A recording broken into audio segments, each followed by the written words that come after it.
А, вот он, смотрите. Ух, какой артефакт.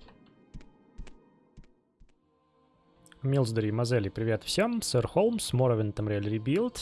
Продолжаю прохождение и начинаю тут с диалогового окна, потому как я за кадром тут пытался узнать, что у нас по квесту Секрет Нинари, но я уже практически всех обошел второй раз. Практически со всеми в этом городе я в хороших отношениях, не ниже 90%. Но никто ничего не говорит. Но вот я зашел в особняк, в котором еще ни разу не был, и здесь влип в еще одну историю. Давайте же расскажу вам о ней. Мне с порогу говорят: пожалуйста, Аргонянин, ты выглядишь как компетентный боец. Мне нужна твоя помощь. Я боюсь за свою жизнь. Я спрашиваю, что такое? Отвечает: я слышал от надежных источников, что на мою жизнь планируется покушение.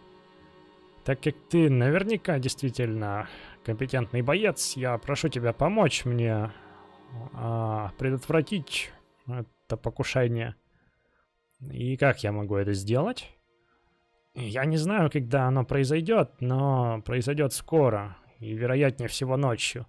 Я хочу, чтобы ты лег спать в мою кровать в главной спальне и встретить ассасина, когда он прибудет. Он или она. А я останусь с моим близким другом, Воронитом Сюавином, здесь, в городе. Когда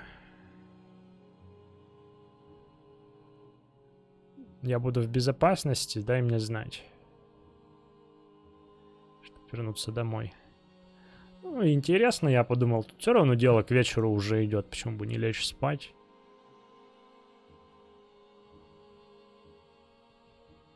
Да, давай это. Раз уж мы с тобой так объединены одной бедой, расскажи про Нинари. Не знаешь ничего? Ну, очень жаль. Да-да-да, ты обо мне... О, а тут у него, смотрите, как просторно. Угу, собственно, вот она, главная спальня. Но еще не совсем поздний вечер.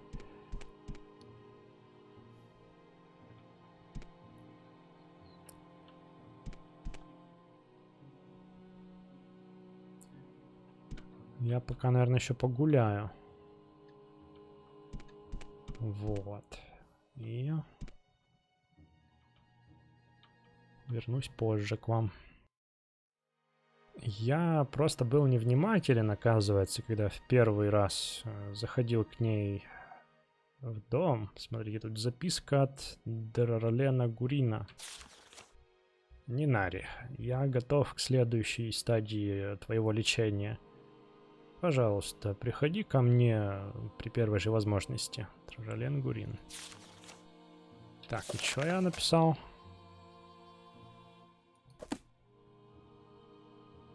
Угу.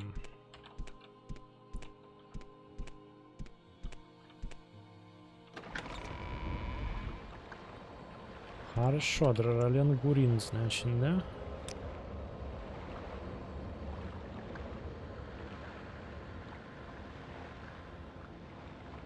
И где это у нас?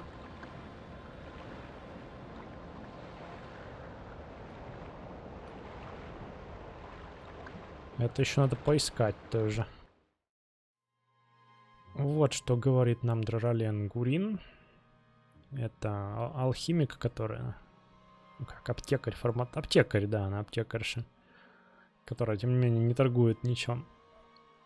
Вот так как мы с ней в хороших отношениях, она, в общем-то, ничего и не скрывает. Да, говорит, возможно, у меня есть кое-какая информация на обмен. Ну, если дашь мне образец золота. Сырого золота, вот что. Сырое золото? Не самая распространенная субстанция, да. Но если бы она таковой была, я бы тебя не просила. Они не так ли? Возможно, имеет смысл поспрашивать у более влиятельных алхимиков на островах Тилвани. Да. Есть несколько, но только 2 из них населены и безопасны для посещения. Порт Тилванис И на юг с Гасадри там. Может быть опасно, говорит, бродить по островам другим необитаемым. Так и бесполезным. Там нечего особенно исследовать. Даже для приключенца. Ну, понимаешь, ты же наоборот меня таким образом провоцируешь. Вот, и еще перед тем, как ожидать ассасинов, я решил тут немного обозреть книжки, которые есть в башне. Вот именно начать с настоящей аристократии Тилвани. Вот я хотел бы, конечно, это перевести и зачитать красиво, но это слишком много времени отнимает, я просто не могу этого позволить. Вот, но тем не менее я решил это прочитать просто про себя вслух и вам как бы пересказать, что тут происходит.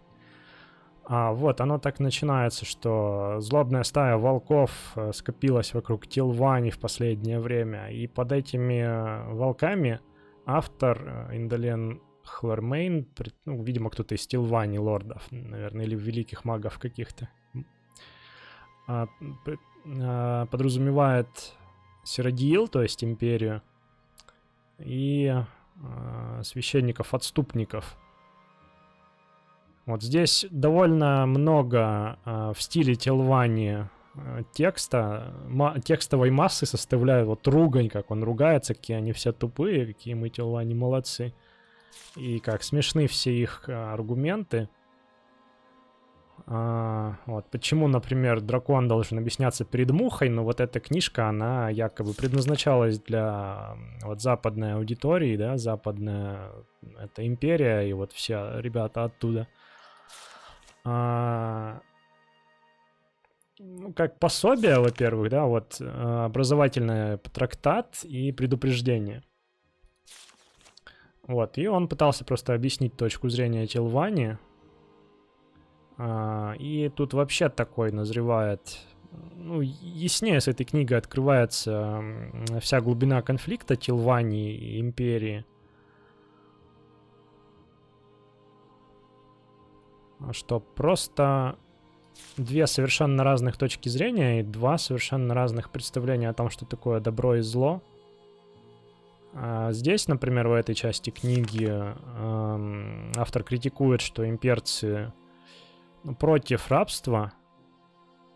И, ну, здесь, опять же, во главу стола встает вот этот закон джунглей, что если ты сильней, значит, ты имеешь право тюкать тех, кто слабее. А те, кто слабее, ну, они сами дураки, что они слабее. Вот, и он объясняет здесь это. Что почему, ну, он закономерно задает вопрос, какой-то там Каджит имеет такое же право на жизнь, как какой-то великий там маг Тилвани. То есть вот так он ставит вопрос. Потом переходит к отступникам. Вот они как раз, как здесь пишется, я сам с ними не встречался еще в Моровинде, так что эта книга и мне как бы проливает некую долю света на то, кто они такие. Они проповедуют мораль, какие-то моральные нормы, моральные ценности. И Тилвани этого тоже не понимают. Они называют аболиционистов как неким инструментом империи, как я понял из вот этого трактата. Что у нас было соглашение, да, перемирие, и были заключены... Я тут могу уже брать факты из каких-то других книг, из других знаний о Вселенной.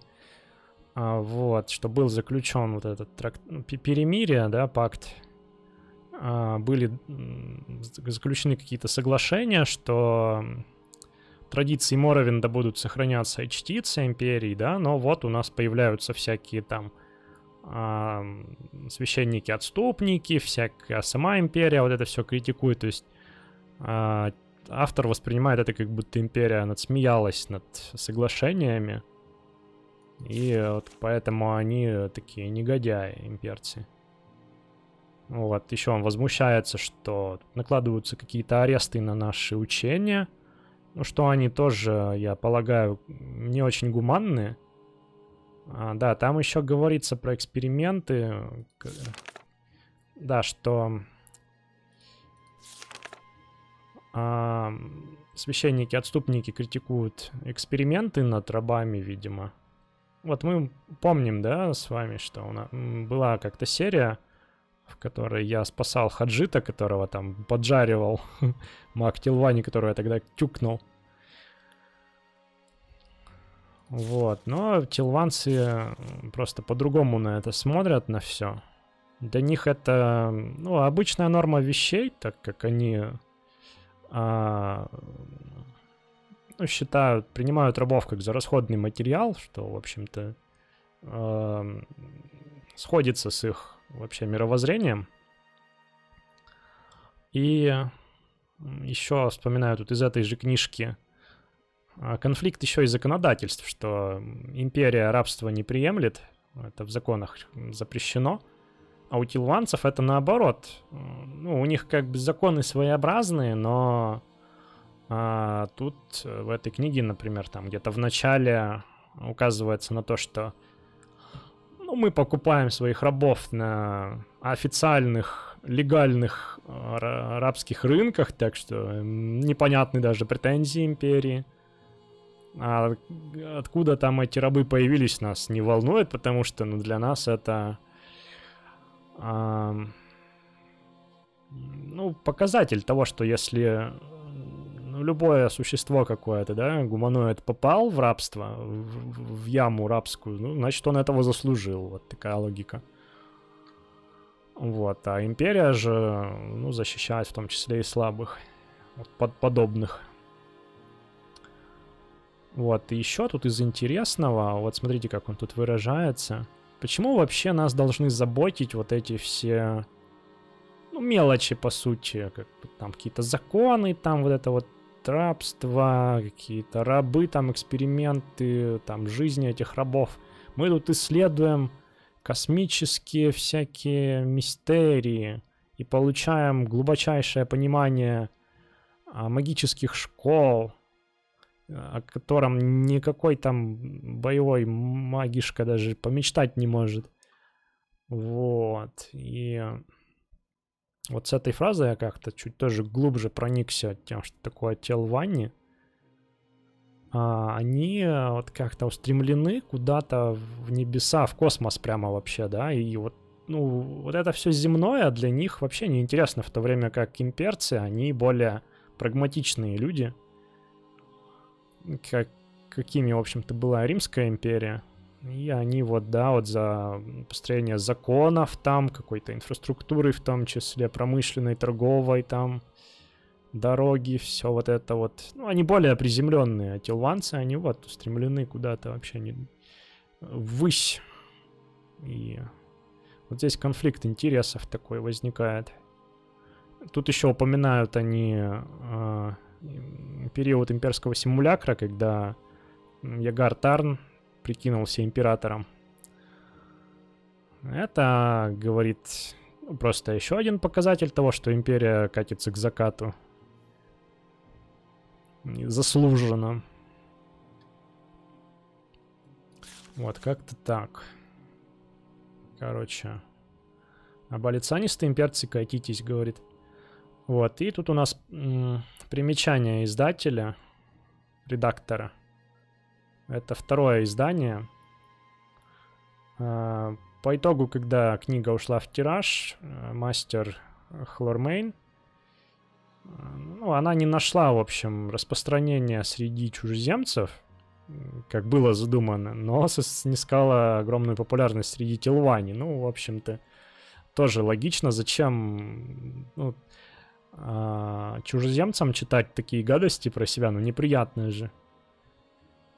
Вот, но зато, да, телванцы такие, о, да, это про нас, это вот мы такие. Вот, ну, а я думаю, что, ну, вот мне нравится эта устремленность телванцев куда-то в космос. Я сам в какой-то степени такой. Но они действительно перегибают, мне кажется, с отношением к жизням. Вот если бы они как-то это более гуманно все все свои эксперименты, там всю свою науку разворачивали, магию, то, в общем-то, можно было найти общий язык, но я не знаю, способна ли Империя и Тилвани его найти. Вот на том этапе развития, на котором они находятся, и те, и другие. Вот, я думаю, так. Было бы интересно и ваше мнение тоже, что думаете вы. Любые мысли. Вот, и тут у нас еще есть вот что. Настоящий Неревар — это сюжетная даже книжка, поэтому она коротенькая, я ее включу прям в хронометраж, и отдельным видео она тоже выйдет, так что давайте почитаем.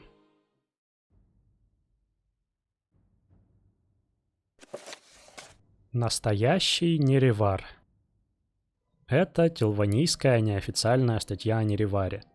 Никаких источников не указано. Когда данмеры последовали за Велотом в Моровинд, они представляли собой множество соперничающих кланов, без общего закона и предводителя. Один же данмерский военачальник, Неревар, имел честолюбивые помыслы о правлении всеми данмерами.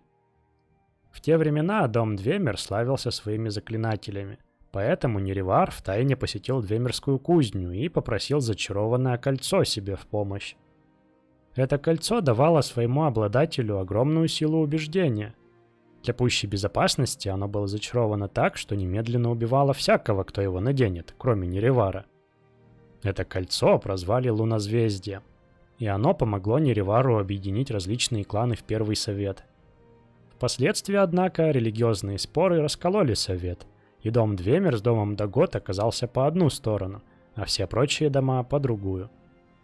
Двемер и Дагот призвали в союзники орков и кланы нордлингов и укрепились на северо-западе Моровинда, в то время как Неревар собрал другие дома и кочевые племена и повел их навстречу силам Двемера Дагота и жителей Запада. Воинства встретились у Красной горы, оплота Двемеров. Двемеры были разбиты с огромными потерями и применением ужасающих заклинаний, что привело к полному уничтожению дома Двемер, дома Дагот и их союзников. Неревар был убит в бою, его кольцо утрачено. Но наследие Неревара живет в правящем политическом институте Моровинда, в Великом Совете.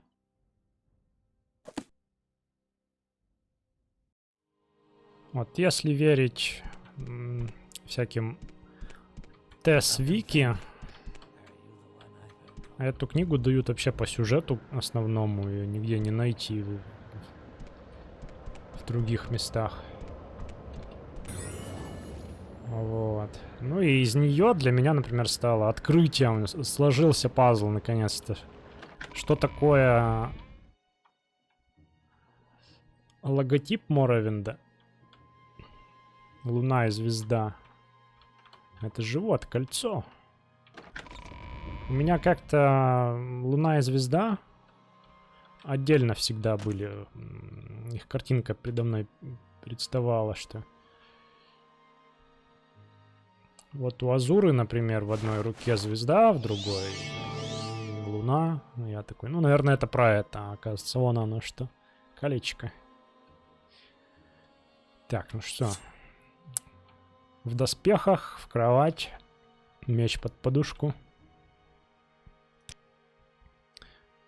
Может быть, я просплю спокойно, так что сразу до 6 утра. О! Так... Илэн Медан, я здесь... Что? Ты не Илэн Медан. Где он, аргнянин? Он в безопасном месте. Это легальное и почетное устранение Морактонг. Ты не хочешь быть на нашем пути? Или... Я сочту тебя препятствующим мне и посему враждебным. Дважды я не буду повторять. Где Илэн Медан?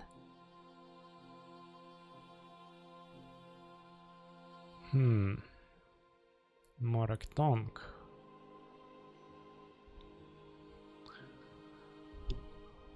Он может и врать с одной стороны.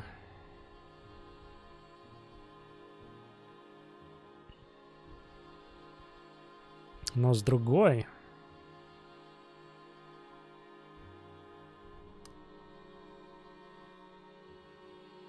Я почему-то склонен ему верить. Мне кажется, он вряд ли сочинил бы на ходу такое, что он из Морагтонг. Вряд ли у обычного убийцы какого-нибудь могло бы быть что-то такое подготовленная, да, какая-то речь на случай, вот, если что-то пойдет не так. Так что, ну, если он даже и не из Морагтонг, то, наверное, лучше с ними дружить, с этими ребятами, чем вставать у них на пути, действительно.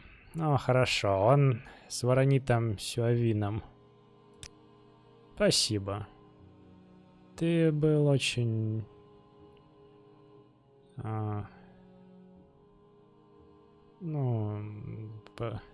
склонным к сотрудничеству. А теперь уходи. Журнал обновлен. Я даже его не увидел. А, вот он. А ведь правда похож на Морагтонг.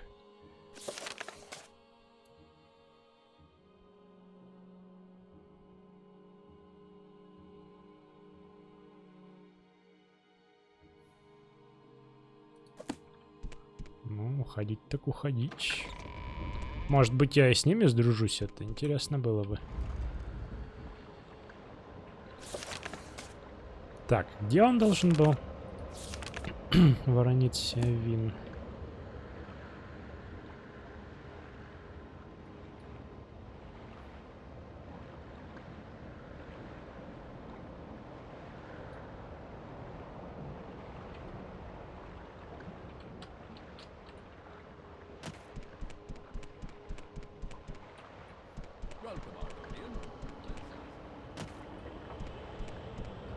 Давайте-ка проверим.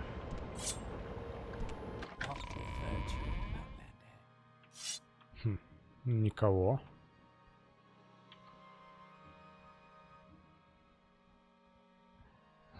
Твой дружок был здесь, аргонянин. По крайней мере, я полагаю, что она твой дружок.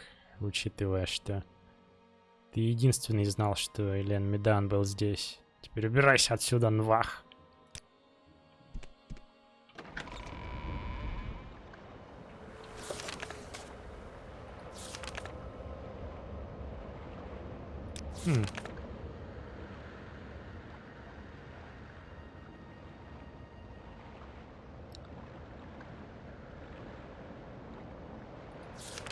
Ну, похоже, он все, покойничек. Ну, почему-то квест еще активен. Может быть... Я не знаю. Морагтонг захочет со мной связаться как-то по этому поводу. Так этот особняк теперь свободен, друзья.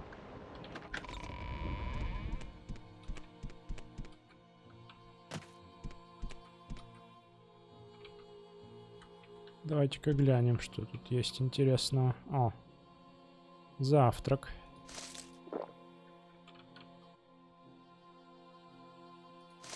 Дешанский с собой возьму. Мясо квамы.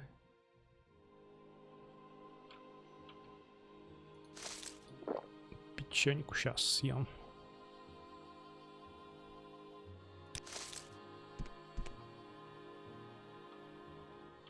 Золотишко может пригодиться. О!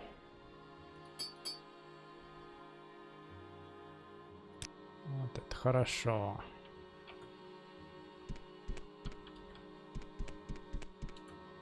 Приятно тоже обставлен домик у него.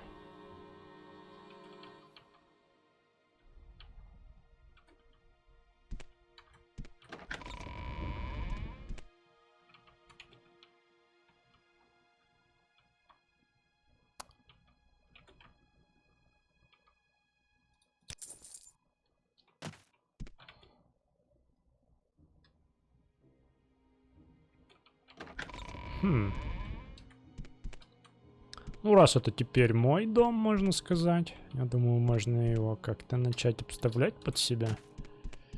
У меня есть мысль уже. Ну, это, наверное, так и оставлю. Вдруг у меня будут гости когда-нибудь, да?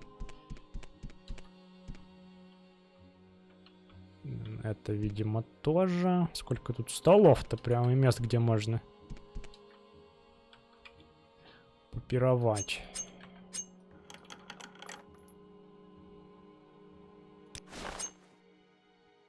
Ликидова Моровинда. Возьму на всякий с собой. Хроники Нчулефта я тоже хотел бы. Может быть, зачитаю позже. Так. Дайте-ка мне минутку. Ну, как-то так. Копье выложил свое странное, которое меня бьет электричеством вместо врагов, сюда. Здесь немного все переделал под уголок изучателя двемерских всяких штук. И я просто люблю все двемерское и стащил сюда, собственно, еще историю Дагерфола. Вот это все мне вряд ли понадобится, поэтому пусть будет здесь в качестве украшательств. Вот, ну и так-то все по большей части. Все остальное, что у меня осталось, я возьму с собой. Тренировался еще в зачаровании, но ничего толком не получилось. И, ну, я не знаю, что тут еще делать. В Телюаде. Запасы провизии, значит, пополнены. Сейчас 4 утра, меня разбудили. Ну, ладно, можно с утра пораньше двинуться, в общем-то, в путь. Я все-таки намерился посетить эти доэдрические руины. Ты что, меня не видишь, что ли? А если свет включить? Вот, теперь он меня заметил. Подкрался незаметно к нему. У них восстановилось золото, но я, наверное, не буду торопиться прям так уж. Где-то у меня тут было кольцо призыва предков. Вот, его бы я сбагрил с радостью. Ну и что еще можно? По сути, у меня остаются только ингредиенты нераспроданные лишние, типа вот рубинов.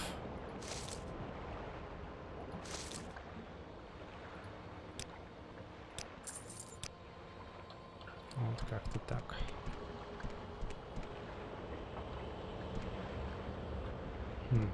Но остается, знаете, какое-то чувство незаконченности. Но я пока не буду торопиться. Я вот схожу до доэдрических руинок, там посмотрим.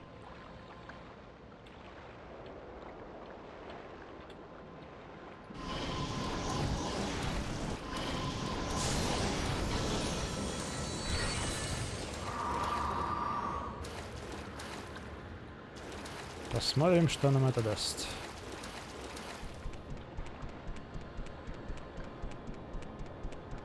В общем-то, залезть мне удалось даже. Надо переодеть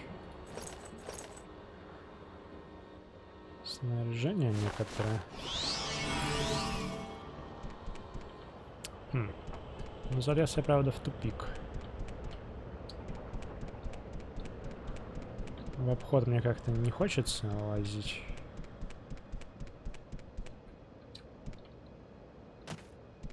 Гробница. Там, похоже, костер вдалеке.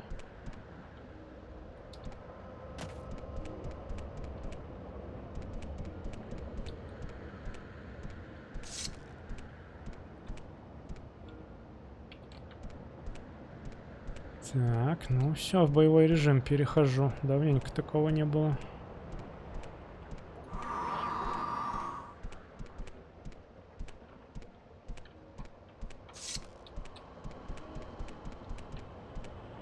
Стелс режим еще.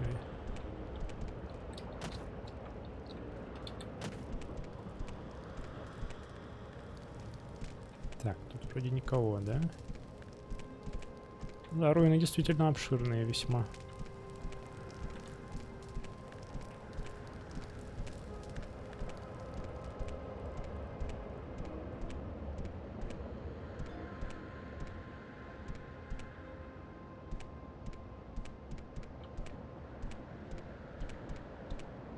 Интересно, где вход?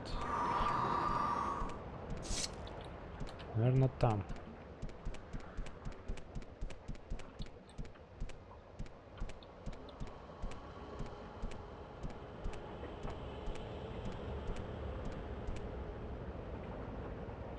3 сонета.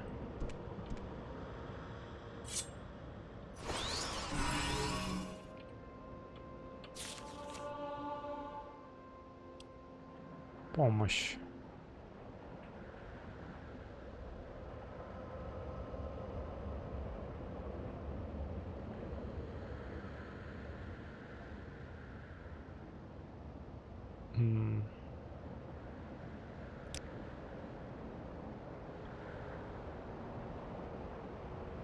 Сонеты. Ну, я возьму, чтобы было.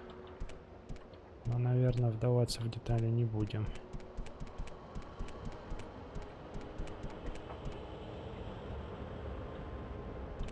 Что-то там, чего-то, кого-то. А это, похоже, вот обходной путь сейчас. Я лицезрею.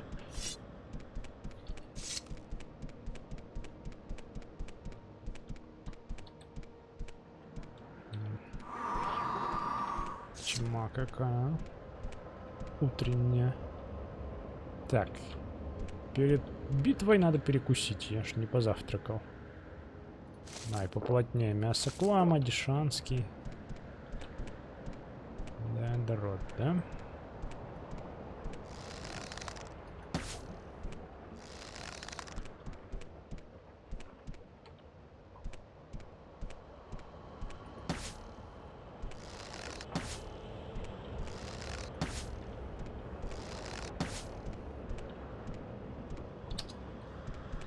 С дротами лучше не мешкать.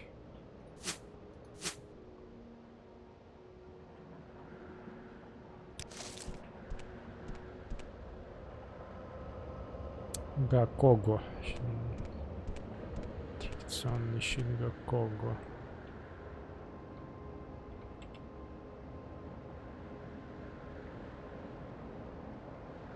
Прикольный. Чешуя Бала. Ха. Призвать Дейдрота и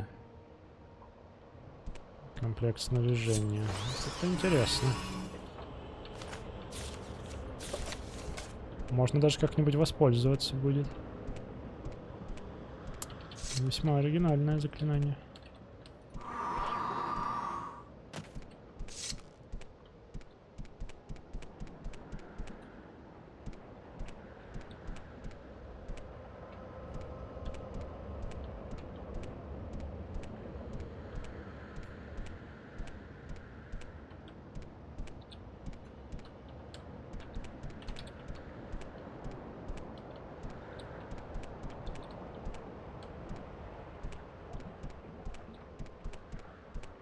Ну, вообще, сейчас мне кажется, что вход все-таки не здесь, а где-то ниже будет. Тем лучше, что я начал отсюда.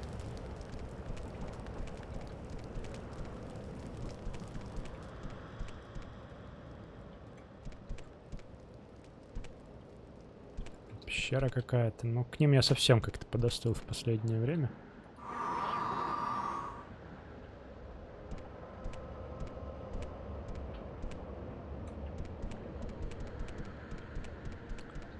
Нет ни желания, ни необходимости в них лезть.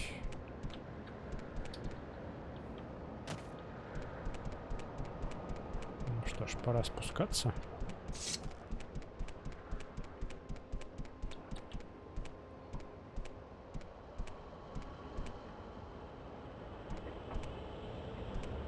Вермай там ползает.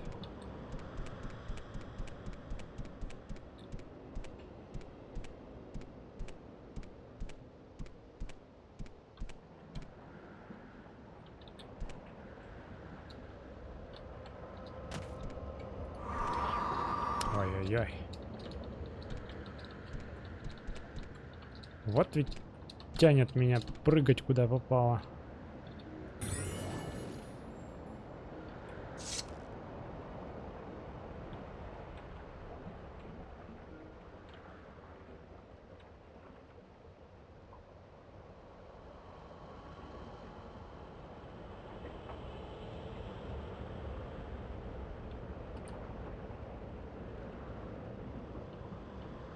Красивая сабля, но слабая.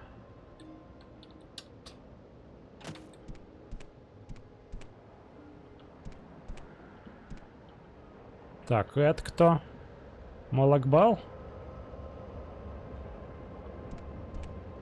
Судя по свитку... Ой. Чешуя Бала.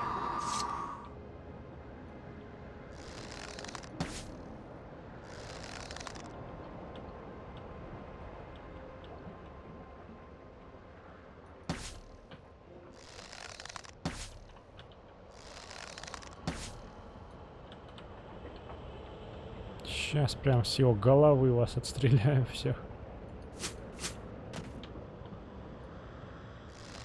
Давай, давай, подходи.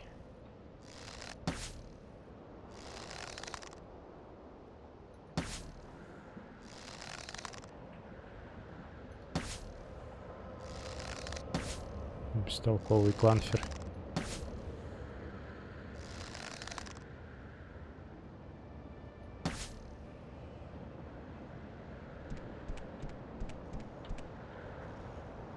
Ух ты, это что такое? А, да, дрот.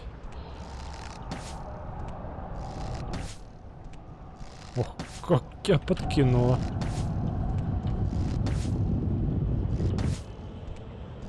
Это похоже заклинание звук, да? Вот. Когда долетает до цели, вот этот вот сгусток непонятный. Такой рокот стоять начинает.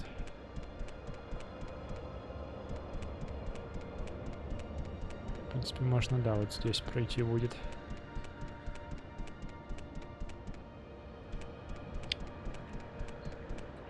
Не особо осознаю ценность заклинания этого звук. Вот, возможно, вы поясните, друзья. Но вообще это как будто вот я его на себе сейчас испытал.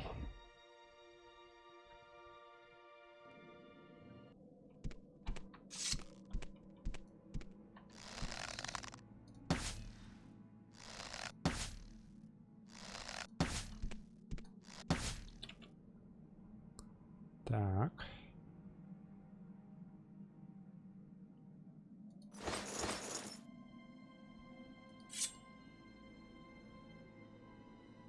Хочу душонку поймать.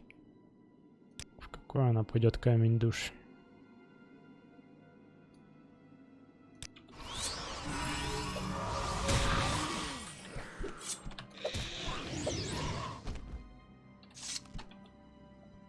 Большой, нормально.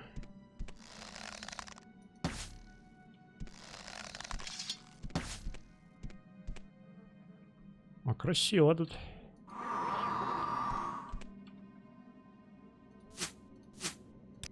Сейчас кучу сердец до ядра насобираю.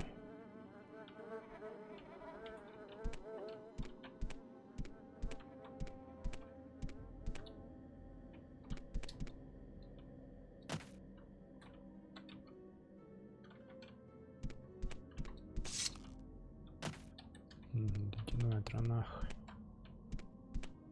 Здесь Дремора.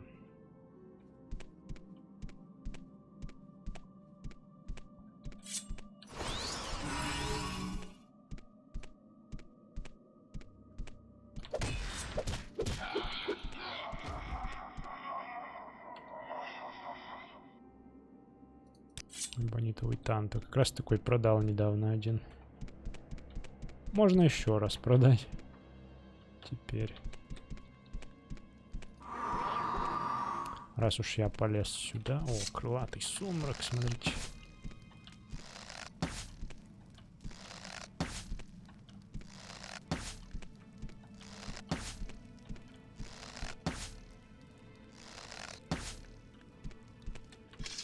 Слишком медлительно.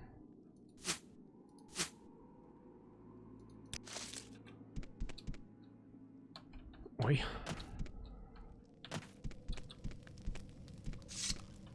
Так, ну этим я дам шанс. Здрасте. Которым они воспользоваться не захотели.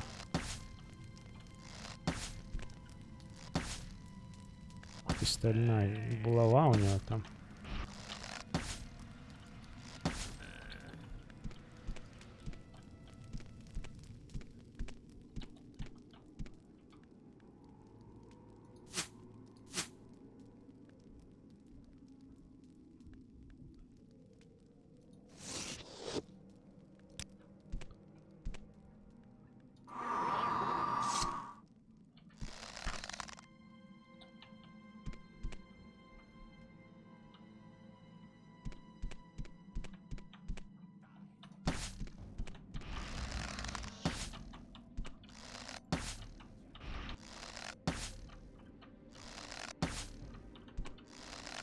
Катану достал.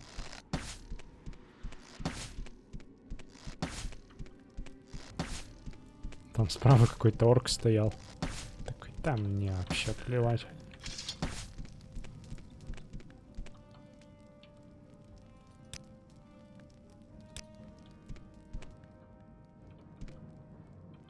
Ну.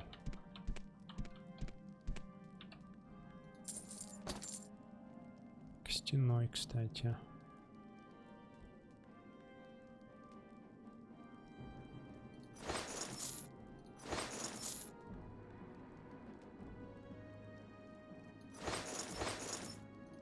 О. Смотрите, так посолиднее выгляжу.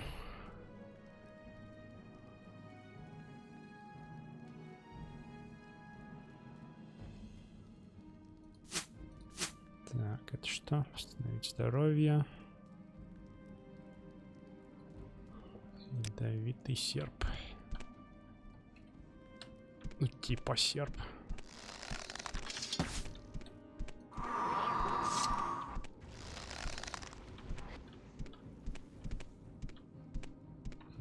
Сверху.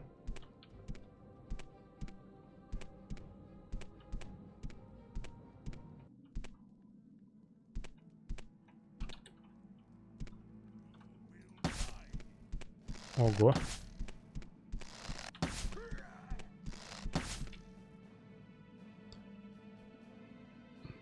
Вы знаете, я бы хотел попробовать.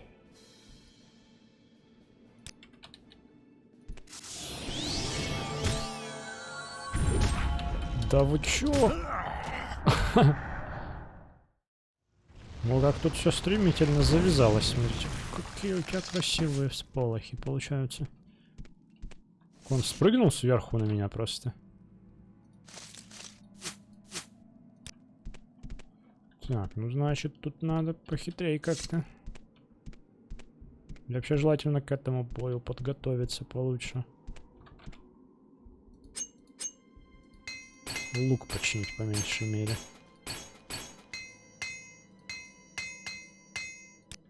И все остальное заодно.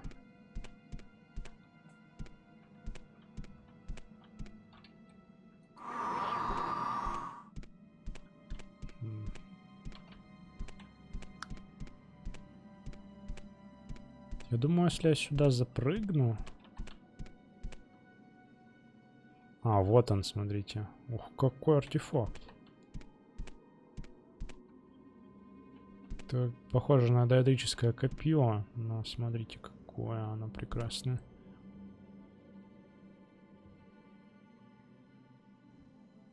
Вау.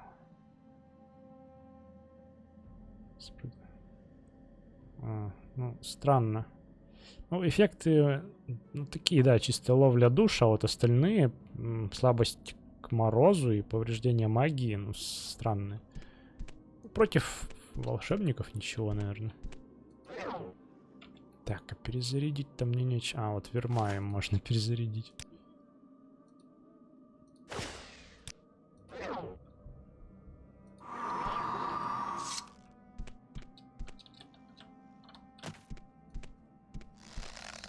Где этот орк?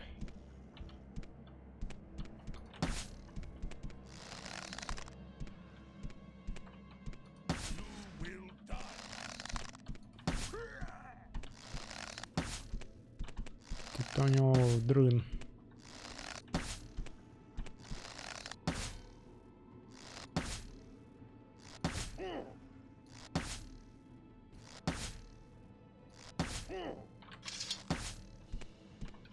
Так, хорошо.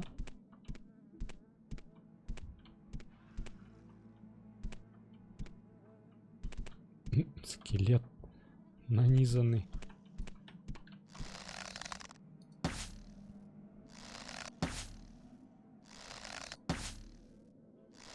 Как у него глаза светятся, да?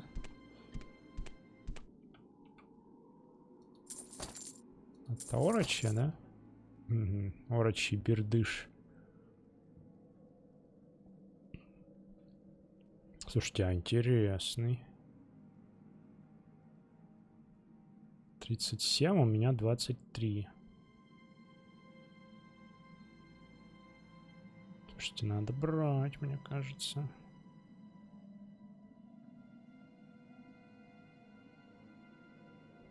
Интереса ради попробовать с таким повоевать. Давай меняться. Я тебе это, ты мне это. Так, я... Ладно, пусть пока так просто. Гоблинские доспехи давай на продажу, хороши.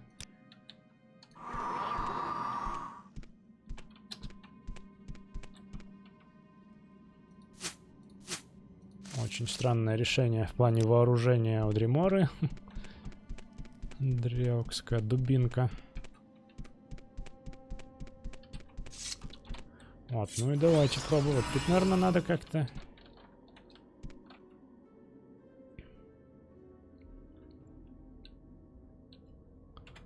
полечиться сначала, например.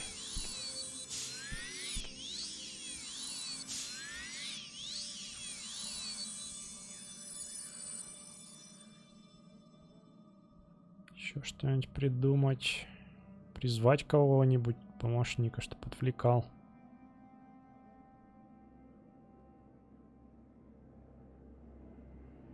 Вот, огненного.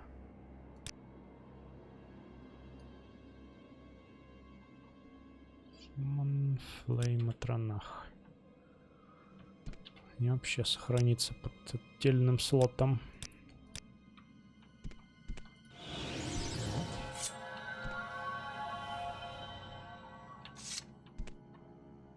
Да, и все.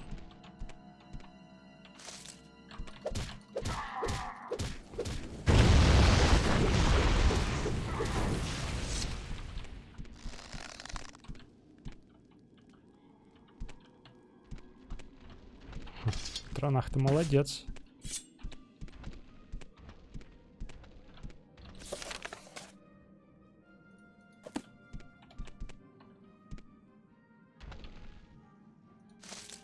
Лорд Дримора, конечно, успел меня потрепать. Ну, интересно, что я схватил этот копье. И... Слушайте, я тут осознал, что я все это время неправильно воевал своим коротким клинком.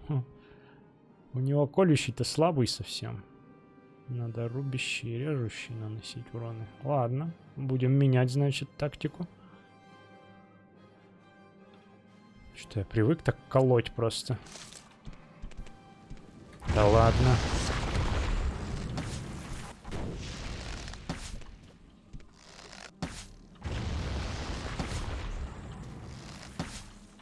А, огненная тронах весьма удачное решение против Дримор, которые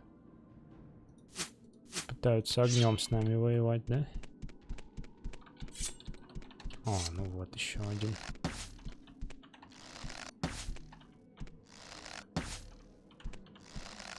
Сколько ж вас тут набегают, смотрите, да?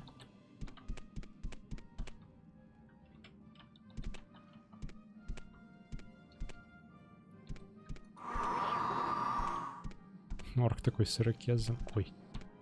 Ой-ой-ой.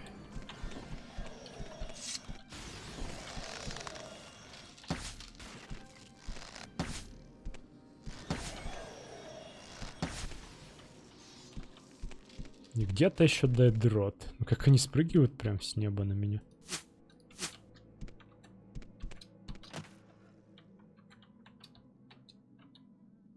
А Дедроту до меня дела нет, похоже. Ну, хорошо. Бонитовый кинжал зачарованный, смотрите.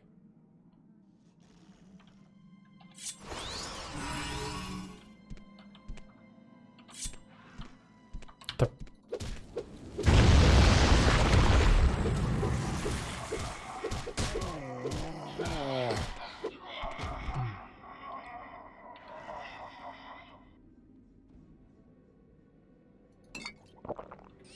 Тут беда в том, что довольно медленно машу этим клинком. Кинжалы в этом плане лучше. Как-то вспоминаю свою тактику затюкивания старую. Она хорошо работала прям. О, ну хоть тебе смог критический удар нанести.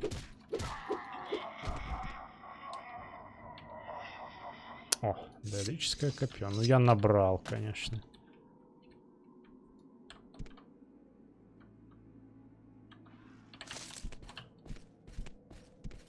Куда пошел? Стой! Уйдет ведь так, да? Ну иди.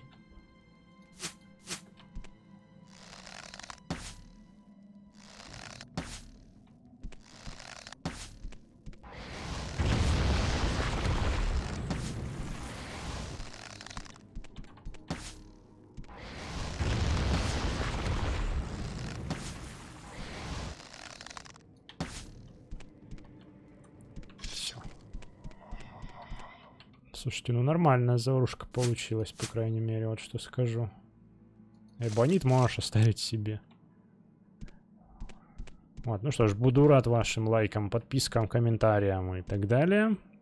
Пора закругляться, возвращаться уже буду в следующем эпизоде. Ну и да, обследовать это надо будет. Вот, пока что хватит.